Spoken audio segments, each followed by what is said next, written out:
पूरी द्वारकाधीश भगवान की जय हो। आज का प्रसंग है भगवान श्री हरि के प्रिय वाहन श्री गरुड़ जी के जन्म की कथा। कौन थी गरुड़ जी की माँ? गरुड़ जी की माँ को क्यों छल से दासी बनाया गया? किस प्रकार दास भाव से माँ को मुक्त कराया गरुड़ जी ने? ऐसी क्या विशेषता थी गरुड़ जी में कि श्री हरि भगवान विष्णु ने उन्हें अजर अमरता और अपनी ध्वजा पर स्थित रहने का एवं अपना वाहन बनने का परम दुर्लभ वरदान दे दिया।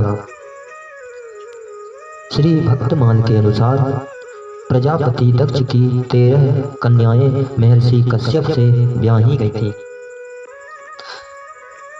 इनमें से कद्रु और विनिता पुत्र कामना से बड़े अनुराग पूर्वक पति की सेवा करने लगी। सेवा से संतुष्ट महर्षि कश्यप ने जब दोनों को मन भावन वर मांगने को कहा तो कद्रु ने समान शक्ति वाले 1000 नागों को पुत्र रूप में पाने का वर मांगा। विनिता ने कद्रु के पुत्रों से सभी गुण में श्रेष्ठ केवल 2 पुत्रों का वर मांगा। ऋषि ने एक मस्तु कह दिया।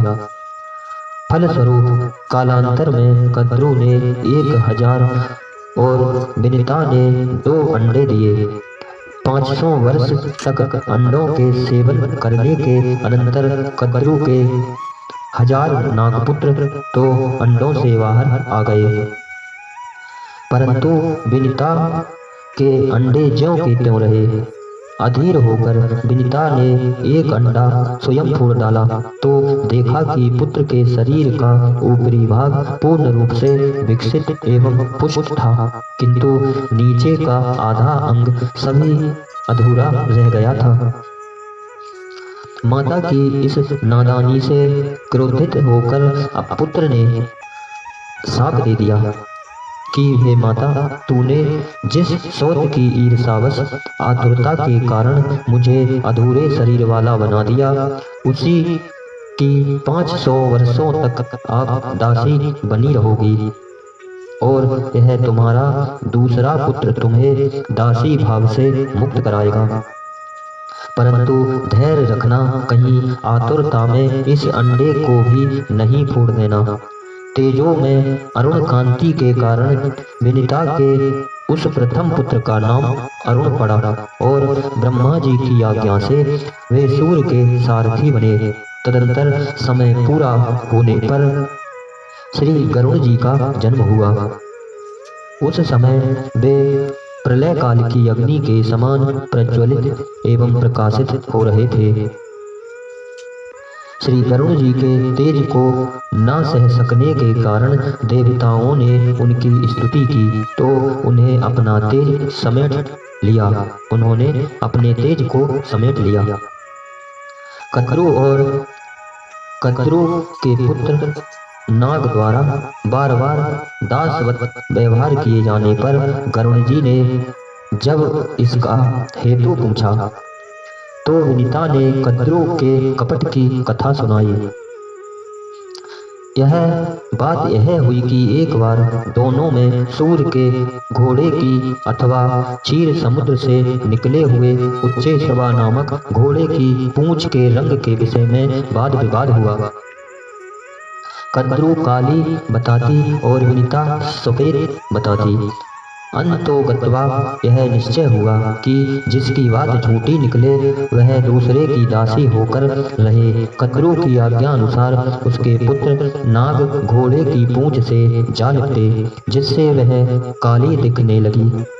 इस चालाकी से कद्रु ने विनिता को दासी बना लिया। अनेकों कष्ट दिया करती थी। यह सब जानकर श्री गरुड़ जी ने नागों से कहा कि हम तुम्हारा क्या काम कर दें जिससे कि मैं मेरी माता दास भाव से छुटकारा पा जाए। उन्होंने कहा कि हमें अमृत ला दो। श्री गरुड़ जी माता को प्रणाम कर आज्ञा और आशीर्वाद पाकर स्वर्ग में जाकर देवताओं को पराजित कर अमृत के पात्र को लेकर बड़ी तेजी से वहां से उड़ चले। अमृत अपने अधिकार में होने पर भी श्री गरुड़ जी स्वयं उसे नहीं पिए। उनकी यह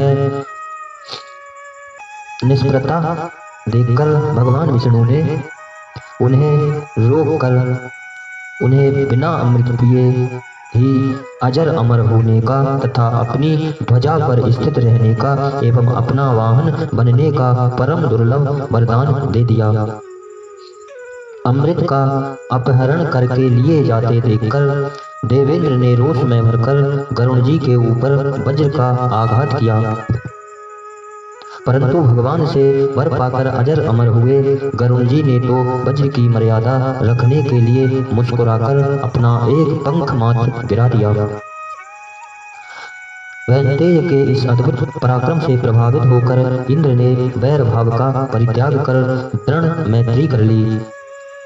गरुड़ जी ने अमृत के संबंध में अपना भाव व्यक्त किया कि मुझे इसको पीना नहीं है। माता को दासी पने से मुक्त कराने के लिए मैं इसे सर्पों को सौंप दूंगा, आप उनसे ले लेना। इंद्र ने इस बात से संतुष्ट होकर गरुड़ जी का सर्पों को भक्षण करने में समर्थ होने का अभिष्ट वर दे दिया। श्री गरुड़ जी ने अमृत पात्र सर्पों को प्रदान किया, माता को दासी पने से मुक्त किया। स्वयं स्वच्छंद हुए सर्प अमृत को कुशों में छिपाकर स्नान करने चले गए। इसी बीच में इंद्र वह अमृत लेकर पुनः स्वर्ग को चले गए।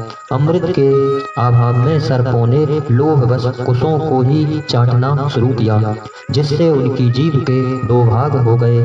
तभी से सर्प की दो जिह्वा हो गई तथा तभी से कुशा अमृत का स्पर्श होने के कारण परम पवित्र हो गया। श्री गरुड़ जी ने भगवान सूर्य के पास जाकर वेद पढ़ाने की प्रार्थना की, परंतु इन्हें पक्षी होने के कारण अनाधिकारी जानकर सूर्यदेव ने वेद पढ़ाने से इनकार कर दिया। ये बड़े ही उदास तथा अप्रसन्न होकर वहां से लौटे। इनकी अप्रसन्नता देखकर सूर्य डर गए कि इनके बड़े भाई अरुण मेरे सारथी हैं, कहीं यह उन्हें भी लेकर चले गए तो मेरा काम बंद हो जाएगा। अतः उन्हें गरुड़ जी को बुलाया, परंतु इन्होंने तो तप के द्वारा वेद ज्ञान प्राप्त करने का निश्चय कर लिया था, अतः वापस लौटे नहीं। तब सूर्य ने स्वयं बिना तप किए ही तप फल स्वरूप समस्त वेदों का बोध होने का वरदान दे दिया और यह भी कहा कि आपके पंखों से निरंतर सामगान की ध्वनि होती रहेगी। श्री गरुड़ जी सर्वात्मा भगवान की सेवा में तत्पर रहते हैं। आपकी सेवाओं का स्मरण करते हुए श्री स्वामी यमुना आचार्य जी कहते हैं कि जो आपके चरण कमलों के संघर्ष के चिन्ह के अंकित शरीर वाले हैं, जो समय समय पर आपके दास सखा वाहन आसन ध्वजा वितान तथा पंख बनकर आपकी सेवा करने के लिए सदा तत्पर रहते हैं, वे गरुड़ जी आपके आगे खड़े रहते हैं। श्री गोस्वामी श्री तुलसीदास जी ने भी श्री गरुड़ जी को महाज्ञानी गुणराशि हरि सेवक हरि के अत्यंत निकट निवास करने वाला कहा है। यथा गरुड़ महाज्ञानी गुणराशि हरि सेवक अति निकट निवासी।